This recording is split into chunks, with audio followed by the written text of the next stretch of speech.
Boa tarde a todos. Nós vamos dar início agora ao início do segundo semestre de 2021 nas aulas de pós-graduação, e a gente aproveita para dar início ao segundo ciclo de palestras do programa de pós-graduação em Ciência e Engenharia dos Materiais da UFP. Hoje, especialmente, a gente tem a palestra do professor Shrike Zhang, cujo tema vai ser Biofabrication Human-Based Tissue Systems for Translational Applications. O professor Shrike, ele é Assistant Professor at Department of Medicine at Harvard Medical School and Associate Bioengineering at Division of Engineering in Medicine at Brigham and Women's Hospital at Boston. Then now I will start to talk in English. And first, I'd like to thank you again to Professor Shrike for this special talk in this semester. Thank you, Shrike. You're at the screen. All right, thank you, Fernanda, for the invitation. So I guess, is my screen being shared? Yeah. Okay, cool. All right, and that's moving? Yeah. Okay, cool. Yeah, so thanks so much again for the invitation. So very happy today to share some of our recent work in the past few years, really on these like biofabrication towards tissue and organ engineering for different applications. All right, so starting from some backgrounds here. So we have been really interested in two different aims with this tissues. The first one is generation of these physiologically relevant tissue models for in vitro applications like drug screening. So the rationale for this is, I mean, the conventionally used models being two-dimensional static cell cultures, or these animal models, they don't really recapitulate the human responses, right? So meaning that a lot of drugs that are tested positive in these conventional models, they don't really translate into humans and have a very high failure rate in there. So then that's why in the past 10, 15 years, people are really trying to think about how we can make these higher content, more physiologically relevant models in vitro to allow better drug screening, right? So these are basically so-called organ-chip devices that are individually like this individual kind of microfluidic chip devices that are hosting microscale tissues and organs on these devices. And then also you can then start to link these different organs in a way that the organs are connected in the human system. So now you can start looking at their also interactions and the interactions with different drug molecules in the interconnected configuration. So then with that, you can really start to screen drugs in a better way. And also, if you combine those with, for example, patient-derived cells, you can then start to personalize medicine as well with, according to each individual patient's characteristics, right? So those are more near-term goal, but also you can imagine for the same technologies, you can use them for also longer-term goal, which is tissue engineering, basically engineering these functional tissues and organs that are able to be placed back into human system for generation, right? So, but these are again more longer-term goals here, because again, these tissues and organs you make have to be 100% functional before you actually implant them back into human system. Versus in the tissue model engineering kind of perspective, things don't have to be 100% accurate or functional over there. So with this in mind, our lab has been really interested in a range of different technologies from biomaterials engineering to biofabrication and all the way to these devices and bioanalysis. So one of the pioneering examples that we have been really trying to push forward is the combination of bioprinting, for example, with on-chip configurations, right? Because again, only with that you can start to incorporate not only the three-dimensionality that's brought in by bioprinting, but then you can also have the chip devices kicking in to really allow formation of these physiologically relevant dynamic cues like fluid flows and the mechanical kind of stretches to allow better engineering of these cells and tissues and the organ-like structures within these devices for different applications. So again, as mentioned, I mean, we focus on these two different technologies just because, again, each of them has their unique advantages and disadvantages, right, in terms of cost effectiveness or abilities to really create three-dimensional or dynamic microenvironments in there. So it's really a combination of these two different technologies that are that's becoming very important to allow us to engineer these functional, structurally relevant human tissues and organs for organ chip applications and also for future translational applications. All right, so a little bit discussions first on these on-chip devices or on-chip configurations. So we have been really interested in developing or working out different designs of these microfluidic bioreactors, right? So this can range from simple kind of a single chamber system or layered systems, or you can have multiple chambers on the same device to allow migrational studies of cells. Or as I mentioned, you can also include these mechanically active cues into the system, like the stretching of the membrane that's going to then exert effect on the cells on top. Or as mentioned, you can also have these interconnected configurations where you can connect multiple organs on chip together into a single loop, so they can start to look at the interactions and the interactions with also potentially drug therapeutic agents. So some concrete examples here. So we have been really developing these multi-organ systems. So this is the central breadboard that we have been working together, working on. So these are basically allowing timed flow of the liquid or medium through the different chambers at different time points, right? So in this movie, for example, you can see that the first two chambers are being continuously perfused all the time, while the third chamber is actually blocked until you open these two valves. When after then, you can actually have the flow go into this module, right? So then it's very nicely nice control over liquid flow into different modules. And you can also multiplex this complexity to pretty high complexity. This is like a chip with 30 different channels in there, and everything you see here is being automatically operated with computer programming without any human interference, right? So that's giving you the chance to really put everything together. But some other examples on how these little devices can be used for real world applications.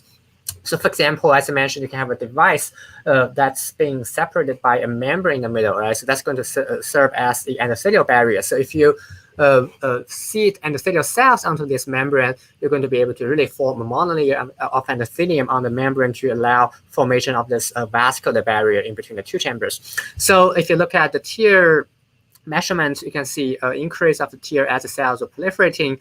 And if you do a simple dye diffusion analysis, you can also demonstrate the functionality of this like vascular barrier.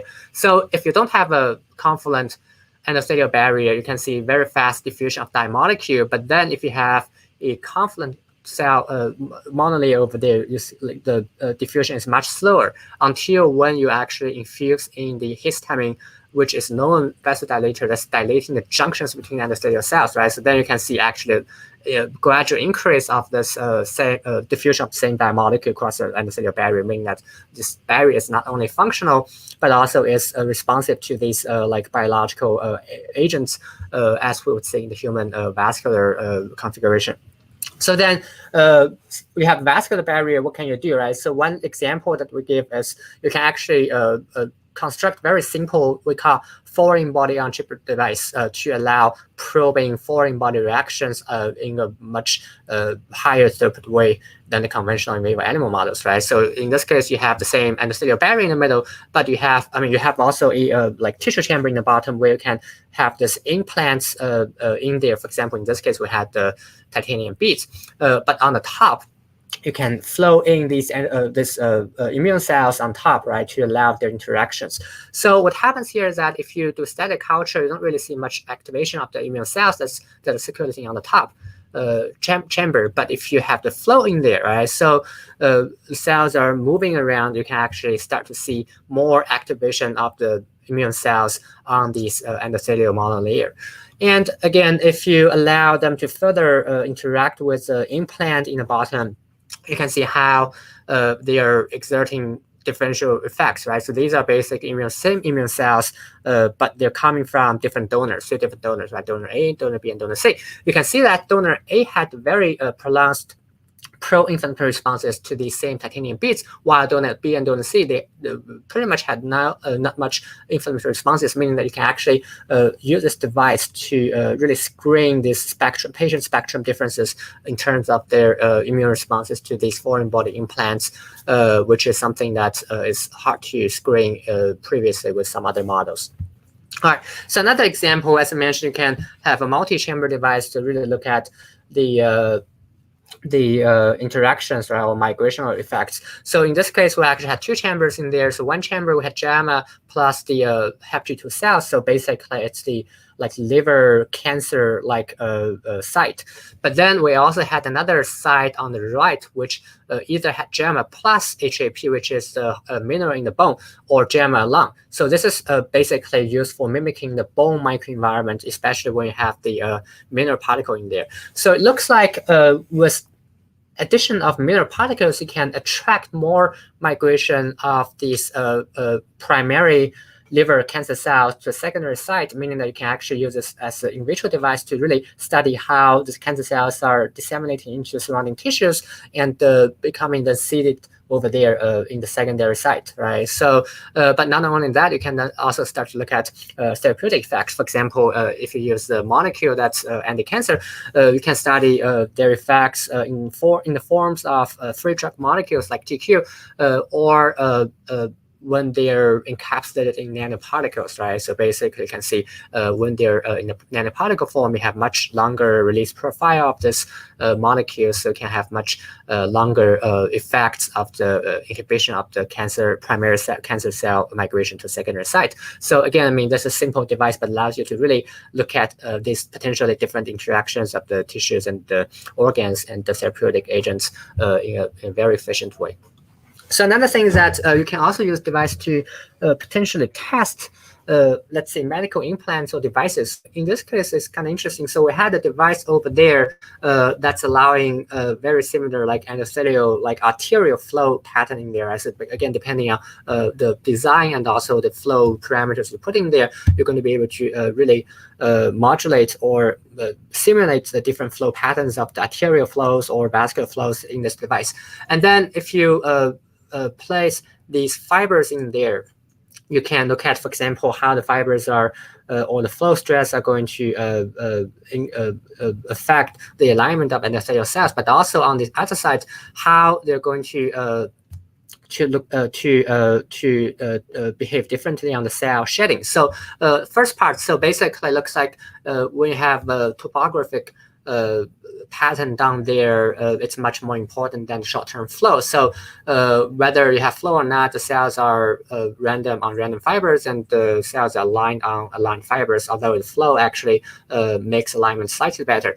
But then, as I mentioned, you can also start to look at how this device, how the endothelial cells are shedding from these substrates under these arterial-like flow, right? Because again, if you think about a vascular graft, if you engineer that in vitro and then directly put them back into the human system, then if you're subjecting them to the very fast arterial flow directly, then likely there's going to be a very severe shedding of cells from the vascular grafts. So this in vitro chip can actually allow you to really tune the parameters or study the parameters that are allowing that shedding of the cells. So it looks like if you do immediate, as I mentioned, right? So if you have the cells on the membrane and immediately subject them to like arterial flow, which is very fast, then you can see pretty much, the cells are just coming off, right? So that's what we would expect.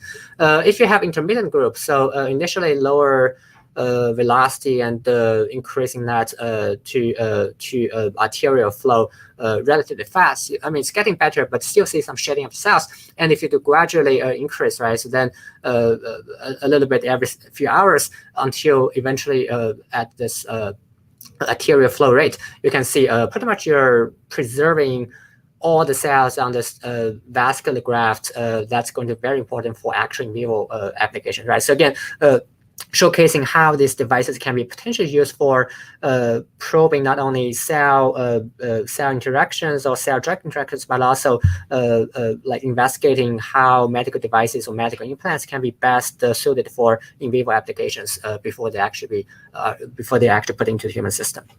So another example, as I mentioned, you can build in these mechanical cues, right? For example, again, the vascular example, right? So as we know, vessels, especially arterial vessels, they are basically experiencing constant constriction and dilation due to the heartbeat, right? So how do you really actually recapitulate that behavior in vitro is becoming also very important to allow like physiological and simulation of their in vivo environment and also their potentially pathological simulation, right? So here, very similar device, but then we actually had a elastic membrane in between the two layers. So then, depending on how much vacuum you're going to apply at the bottom chamber, you're going to be able to stretch this membrane cyclically, right? So if you have 0% strain, of course, nothing is being stretched. If you have 10 kilopascal, then it's becoming 9% of strain, which is very similar to the actual normal vascular strain. But if you have 20 kilopascal, then it's becoming more pathological, so like hypertensive strain that's applied to the cells. So if you then seed these smooth muscle cells on top of this membrane, you can then start to look at how they're responding to these different strain levels, right? So without strain, of course, nothing's changing. With 9% strain, which I mentioned is physiological, you can actually see nothing much is changing as well. A little increase, but nothing much is changing over there. So pretty much physiological.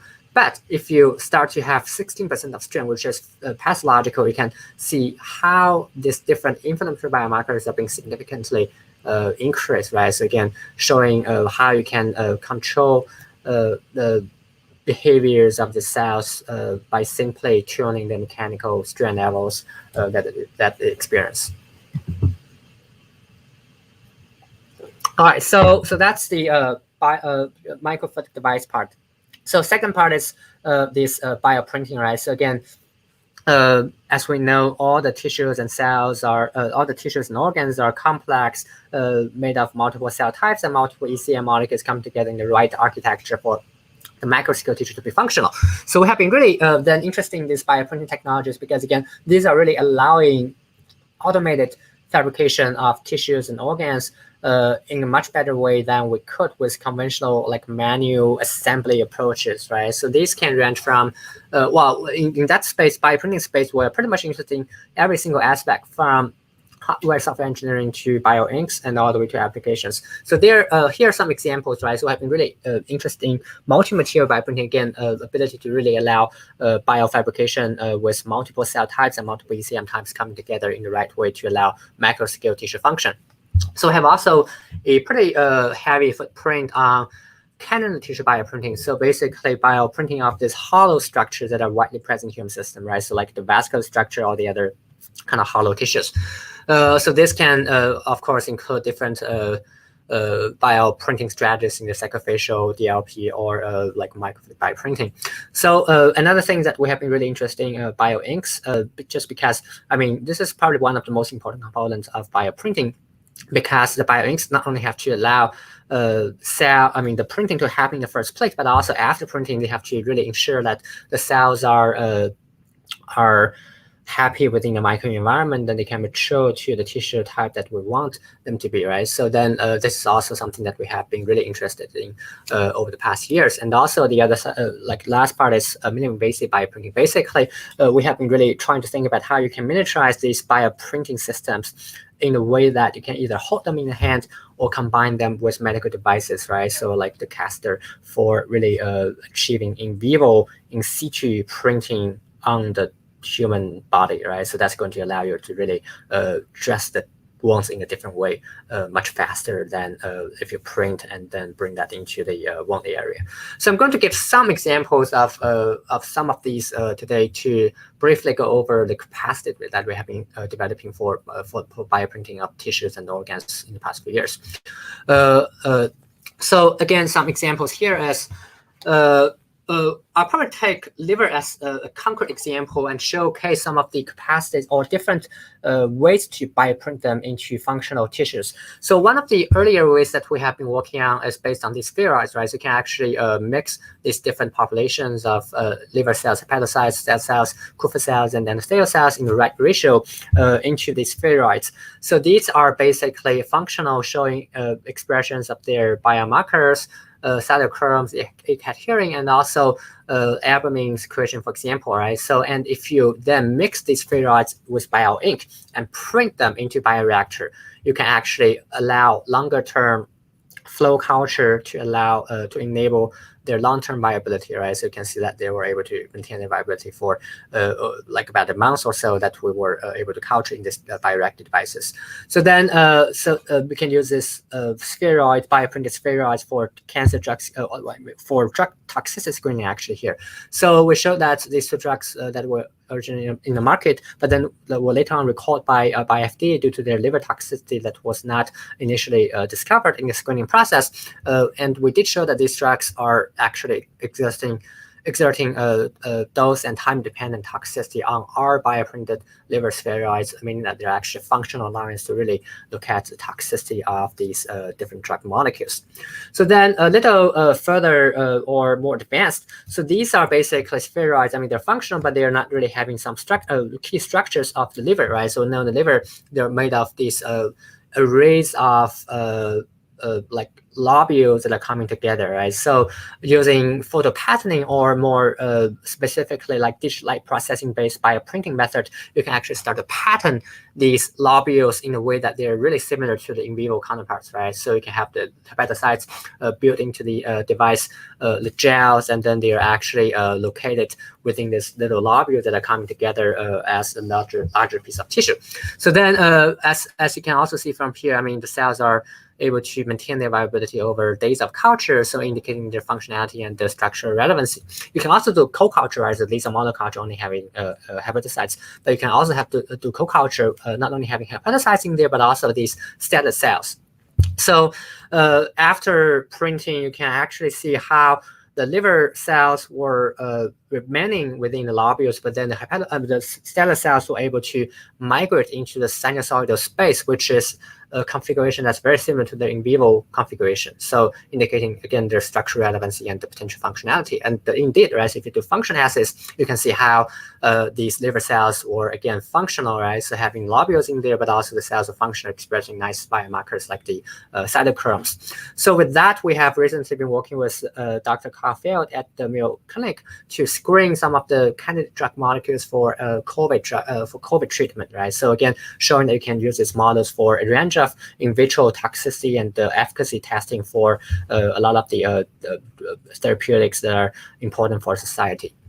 So, and you can also, of course, make disease models of these livers, right? So same bioprinted lobule structures, but if you subject the livers, like the culture, to a high lipid culture, right? So you can fatty acid culture, you can actually induce fatty acid accumulation within these lobules, right? So then you can also basically creating a steatosis model or like fatted liver model.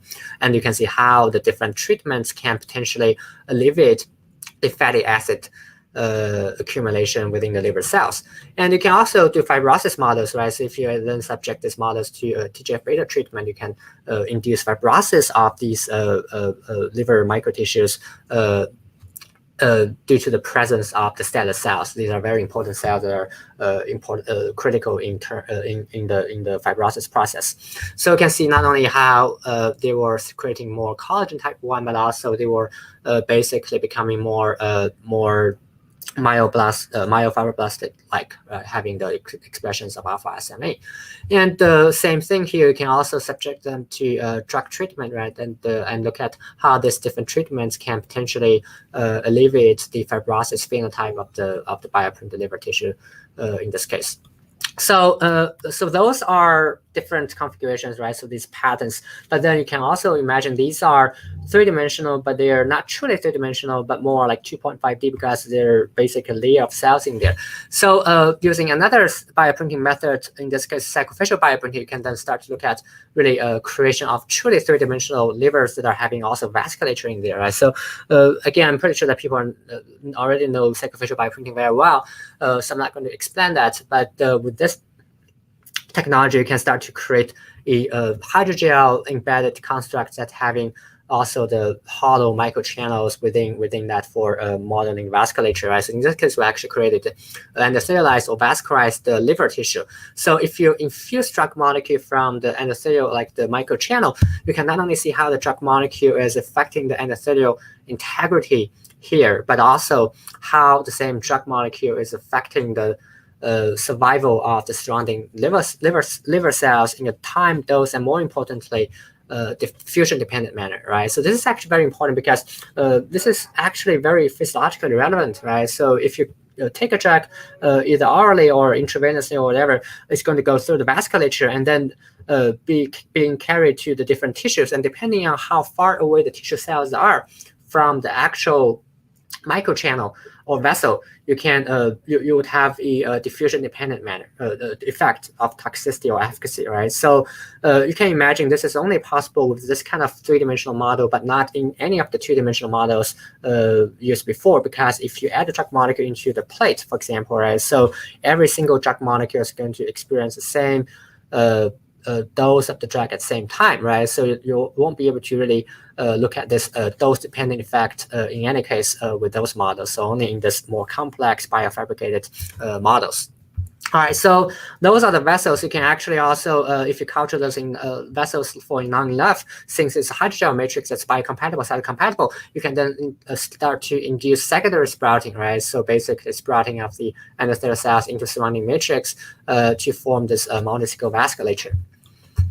And not going to spend much time on this, but you can also shrink this channels to a smaller scale. So if you use a smaller template to begin with, you can directly create these channels in the range of 30, 40 micrometers, right? So again, if you remember, these are basically channels on the scale of hundreds of micrometers, and these are basically channels on the scale of tens of micrometers. But then if you further subject that to a shrinking bioprinting process we recently developed, you can further bring the channels all the way down to almost single capillary level size, right? So basically 10 micrometers-ish to allow modeling of the microvasculature or like the capillaries for certain applications. So not only can you model healthy vasculature, but also disease models, right? So again, if you have all these bioprinted and serialized microchannels, you can then infuse the human whole blood in there and clot blood in there, right? So then you can actually form very simple thrombosis model in these bioprinted and serialized devices. So if you do a cross-sectional histology, you can see this is our model on the left. You have the interface of the endothelial cells on the border. You have the matrix on the outside, and you have the aggregate red blood cells in the middle, right? So if you compare this to actual human thrombosis, you can see they're very similar to each other.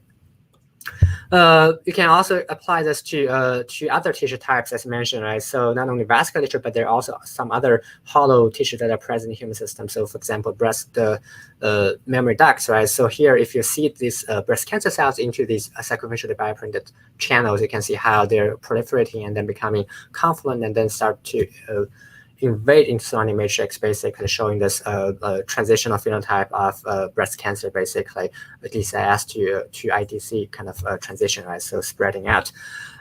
Same thing here, right? So inward aggregation, but also outward migration, very similar to the in vivo configuration, and looks like they were able to deposit their own basement membrane, and these invading cells were expressing more E-cadherin than E-cadherin, indicating the EMP transition process, right? So more becoming more migrative. You can do this with hollow tube bioprinting too, right? So those were basically channels that are embedded in the matrix, but you can also in a single step, print these standalone hollow vessel-like structures using coaxial bioprinting, right? So here you have a nozzle which have multiple layers, and if you infuse the bio ink from middle layer and the crossing agent from both interior and exterior, you can imagine a single step, you will be able to create a hollow structure that's functional there, right? So depending on the configuration, you can have these channels made of different sizes and different wall thicknesses. And with bioprinting, again, you can start to pattern them in different ways, right? So two-dimensional, three-dimensional. And again, these are biocompatible, cytocompatible materials. You can then also have cells in there to allow their biological functionality as well. So as mentioned, it's a single fiber, right? So this is a bioprinted 10-layer structure, and you can see the entire structure is actually perfusible, right? So very much mimicking the in vivo configuration of the vascular bed. So you can further introduce these convolutions into the tubes, right? So again, by tuning these bioprinting parameters, you can make these tubes straight or curvy and more curvy, right? So depending on the different application. So believe it or not, so these curvy tubes are also perfusible, right? So again, this is like bioprinted 10-layer structure, and everything here is again totally perfusible.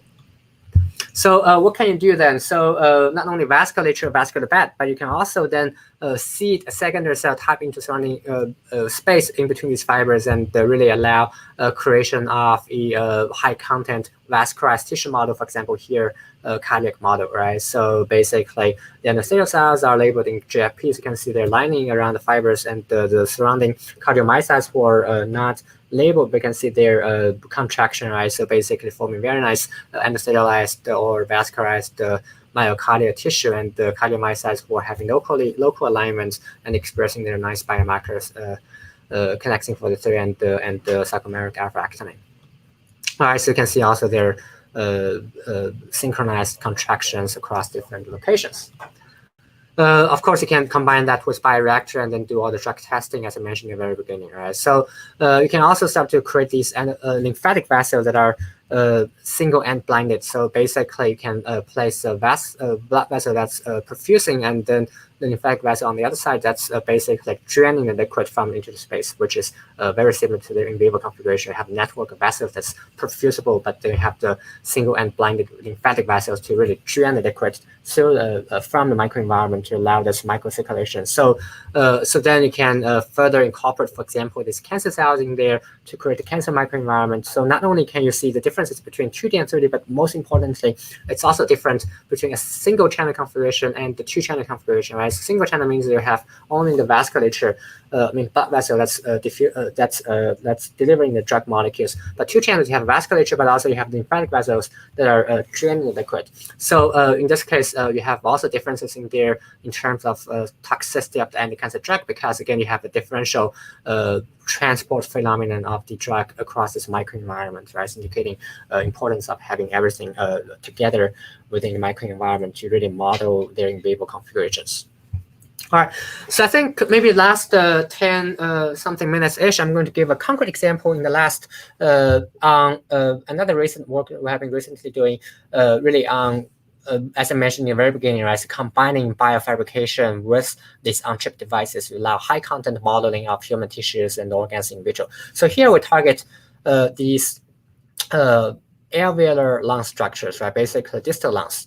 So this is, I mean, these are really important functional units of the human lung, right? So they are allowing gas exchange and all the functionalities for our daily life.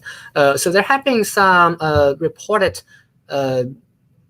configurations or models of the the lung or distal lung, right? So like as you may know, this science paper by Don Ingber back many years, like 10 years ago, and some of the other papers on small airways on chip, and even when they claim as primary lung airways on a chip, it's still a monolayer structure, right? So a flat monolayer structure over there, so not really recapitulating the actual structure of the human distal lung, which are actually these sac-like structures that are coming together and they're interconnected. So I've been thinking really about this for the past few years. How can you really devise a in vitro model that's not only allowing, of course, the breathing events, but also, more importantly, the microstructures of these distal lungs on the chip, right? So we then turned our attention into these inversible scaffolds that we have been working on for many years already. So basically what happens here, you have these microparticles of uniform sizes packing together. And once you pack them, you can actually infiltrate your scaffolding material in the surrounding space in between the microparticles. So once you solidify those that scaffolding material, you can then selectively remove these microparticles from the scaffolds and then leave the scaffolds with interconnected sac-like structures, pores in there, right? So that's something that we have been working on for many years. So again, you can easily make these particles using microfluidic devices either based on hydrophobic polymers or hydrophilic polymers. So here what we did is we also defined a few different sizes, right? Pore size, basically size of the actual pore. You have the window size, which is size of the windows between the different adjacent pores. And you have these surface pore sizes that are also important. That's largely a factor of how you fabricate these scaffolds. So it turns out that these different size parameters can be individually controlled, right? So you can basically control the pore size by using different sizes of templating particles. You can control the window sizes by controlling the temperature while keeping everything else the same, right? You can also control the surface pore size by viscosity of the liquid and basically tune these pore sizes on the surface of the scaffolds. So then with that in mind, we have been really thinking about, again, can you adapt this to mimicking long microtissues, right? So or distal long microtissues to allow really high content modeling of this structure that are otherwise not possible before. So in this case, we actually fabricate these alternate microspheres and pack them together and infiltrated JAMA solutions in between the particles. And then once JAMA is cross-linked, you can then selectively remove these alternate particles to allow formation of these hollow sac-like structures within the JAMA scaffolding system, right? So if you seed these epithelial cells into the pores, you can actually see they're very nice structures or monolayers across entire scaffolds and really forming this sac-like three-dimensional kind of pattern within the scaffold. And they were able to also express nicely their biomarker, for example, the 0,1 between the cells. And also if you do histology, you can see, again, very nice single layer lining of these epithelial cells and also the windows connecting the adjacent pores or sacs. So the cells were also able to maintain their viability over time as well.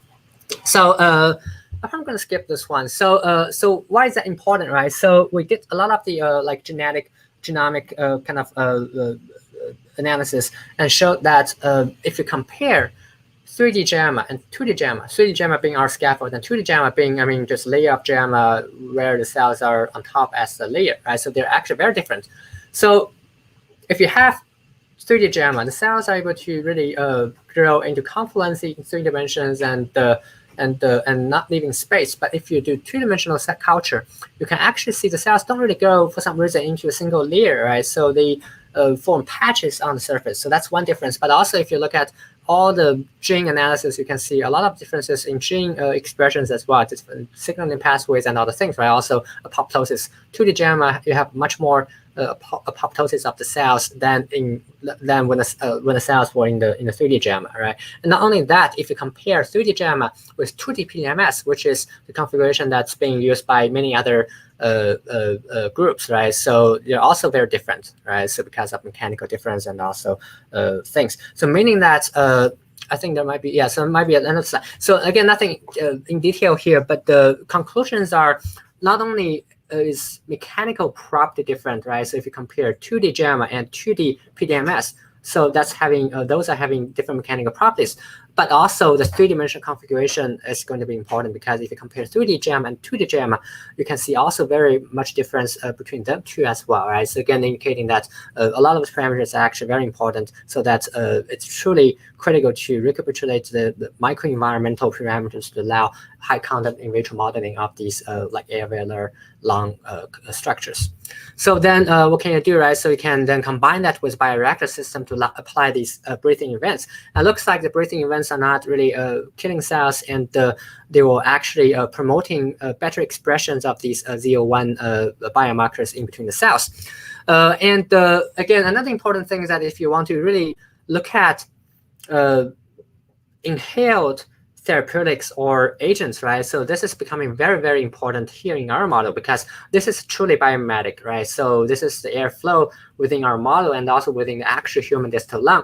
And this is the airflow within the, I mean, conventional 2-dimensional flat model, right? So if you do 2-dimensional flat model, even if they are being breathed, you still see very random kind of profiles of the air flows in there that are totally irrelevant to physiological airflows, right? So only if you have these truly physiologically relevant sac-like structures built into the chip device, you can have the physiologically relevant airflows in there.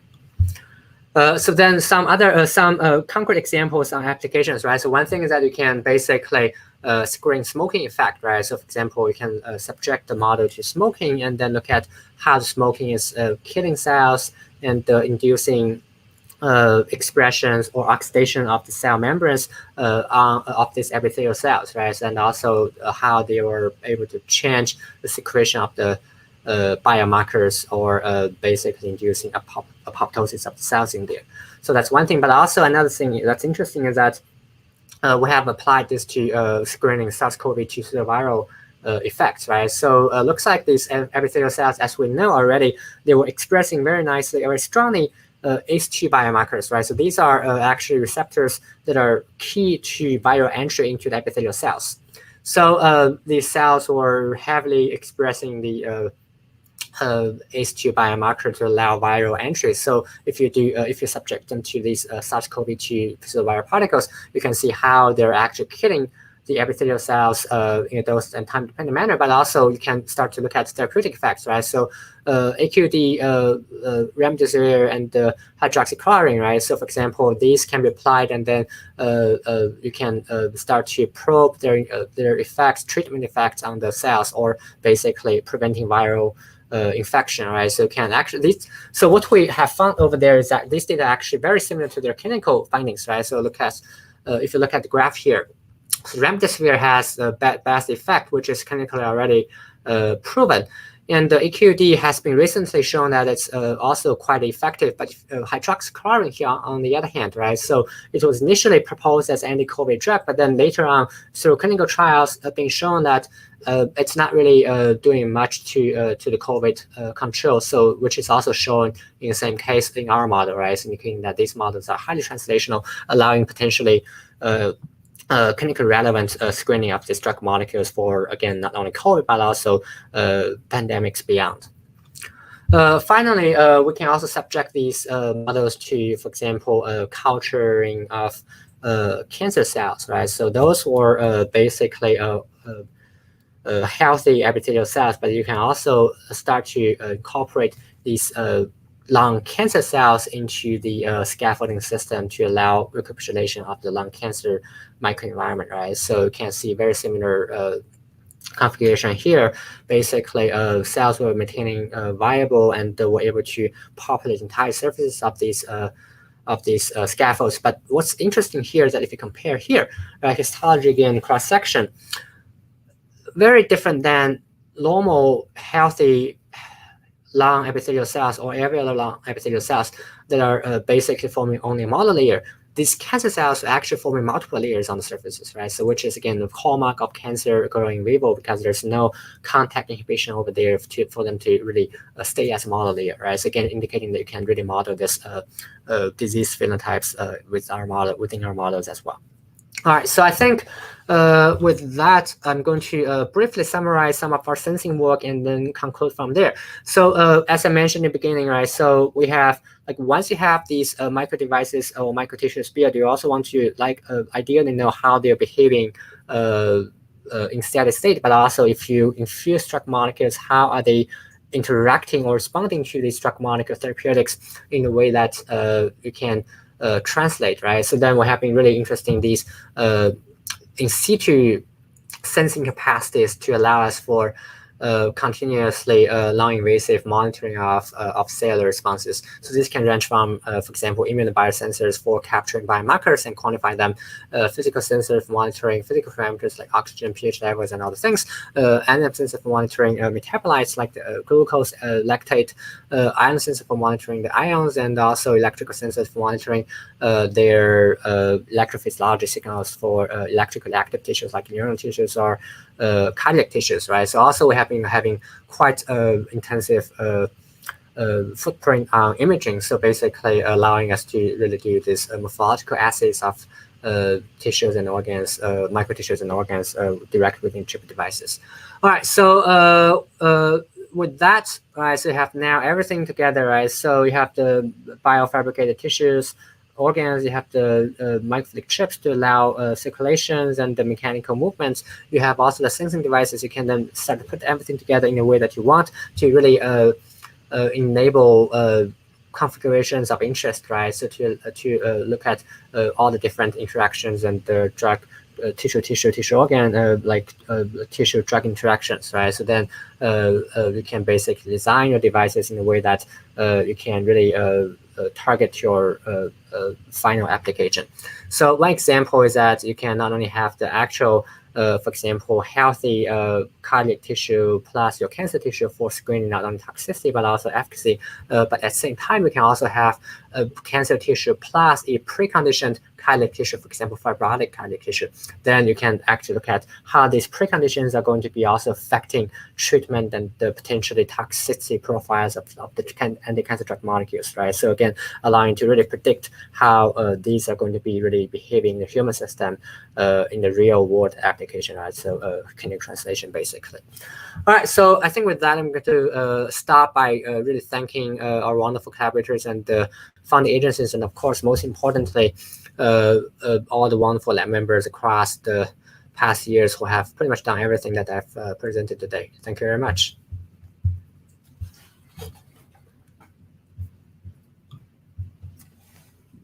Thank you again, Shrike. Now we start the questions. First, I have a question. How can we control the cellular survival inside hydrogels bulk? Because there are few vacancies to cell attachment and also lower liquid perfusion inside that. Is it possible to control it? Yeah, so again, that's why we are very interested in incorporating the different dynamics into the system. For example, with bioprinting, we have been working on incorporating of this vasculature within the bioprinted structures to allow cell survival within the center of the constructs, and with microfluidic devices where also have things like vascular channels or things to allow vascular perfusion. So yes, again, that's why we're really interested in having all this together to be able to allow proper cell functions within a thicker kind of tissue construct. Okay. Now, is there another question from Anderson? Is there any influence of hydrophobicity to control the flow on a ship when dedualized nanofibers? If yes, how can we control the perfusion of liquid inside the bulk of nanofibers mats? Yeah, so I guess this refers to the early examples I gave on this like vascular kind of grafts. So yeah, in that case, we don't control this because again, we did have cells on top already, so there's no hydrophobic effect of the fibers in terms of like flows and everything. So yeah, so this one is basically looking at how the flow was affecting the cell shedding from the fibers. And also, we're not really looking at the perfusion of liquid through the bulk of nanofiber mats. So that's becoming a little different. But eventually can consider maybe treatment of the fiber surfaces and making sure that they're allowing liquid perfusion for some other application. But in our case, we didn't really look at these. Okay. Other question, is there any possibility to analyze a virus infection using a combination of bioprinting and lab-on-a-chip technique? Yeah, so people have been doing this quite extensively recently. So basically,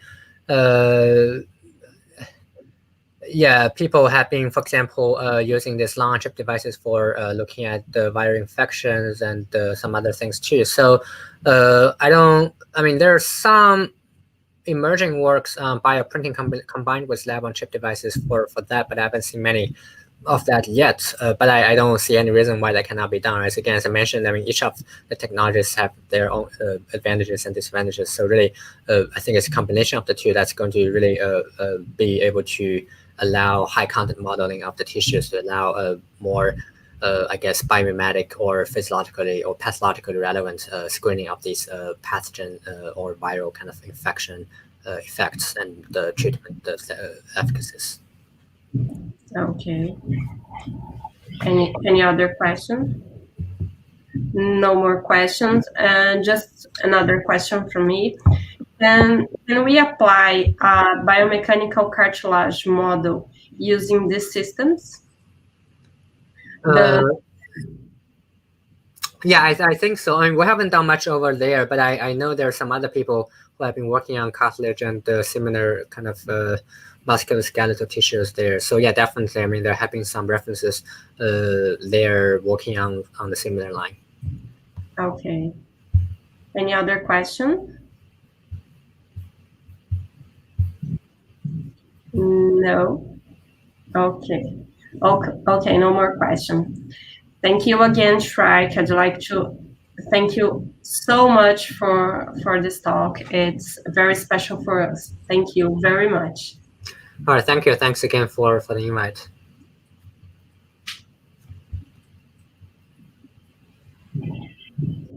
Oh, sorry. Bom, só dando continuidade, que o Shrike já finalizou, eu vou compartilhar minha tela. Eu vou compartilhar minha tela, que essa foi a primeira palestra do segundo ciclo de palestras que a gente vai ter. Então, esse ciclo de palestras vai ser sempre às quartas-feiras, de 15 em 15 dias. O horário vai ser às 18 horas, só que, especialmente essa, como era um palestrante de fora, e eu achei que valia muito a pena, né, porque ele é um professor da Harvard, foi esse horário às 3 da tarde, né? A gente não costuma colocar esse horário para não atrapalhar justamente as aulas, nem os projetos de vocês que estão andando. Então, de 15 em 15 dias, a gente vai ter essas palestras sempre no horário das 18 horas, e a gente vai comunicando vocês conforme vai ter o calendário. Um outro recado, né, aproveitando aqui, que a gente aproveita hoje para lançar o 5º workshop da pós-graduação em Ciência e Engenharia dos Materiais e o 4º ciclo de minicursos em materiais. Esse é um evento que vai ser 100% online e gratuito, então aberto a outras pessoas e também outros alunos de pós-graduação ou de graduação que tiverem interesse no assunto. Então, acessem nossas redes sociais para terem maiores informações. Eu vou passar aqui algumas informações. Aqui, os minicursos já confirmados. Professor Estevão Freire, da UFRJ, que vai falar sobre inovação, startup e patente. Minicurso número 2, Noções de Quimiometria aplicada à Ciência dos Materiais, com o professor Ronaldo Cunha Coelho, do IFP. Professora Luciana Alencar, da UFMA, ela vai dar um minicurso sobre microscopia de varredura por sonda, possibilidades em ciências dos materiais. Professor Yuset Guerra Dávila, da UFP, ele vai dar um minicurso sobre softwares gráficos aplicados a materiais. Professor Diego Stephanie Martinez, do LL Nano, ele vai dar um minicurso sobre nanotoxicologia. O pessoal da TA Instruments vai dar um curso sobre análise térmica de nanomateriais. Então, a programação do 5º workshop, primeiramente, vai ter a solenidade de abertura. Depois, a gente vai ter uma palestra com o professor Arthur Valente, da Universidade de Coimbra, que ele vai ministrar uma palestra sobre polielectrolytes, an old concept with Innovate Applications.